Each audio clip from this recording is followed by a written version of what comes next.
Existe algum remédio de pressão que causa tosse? E a resposta é sim. Algumas pessoas podem ter o efeito colateral dos IECAs, que são os inibidores da enzima conversora de angiotensina. Quais são eles? Nalapril, captopril, perindopril, são os remédios terminados em pril.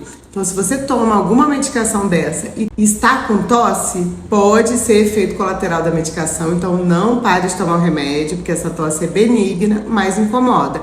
Então, volte no seu médico que ele vai ajustar o seu remédio, vai trocar por uma outra classe tão boa quanto, mas que não causa tosse.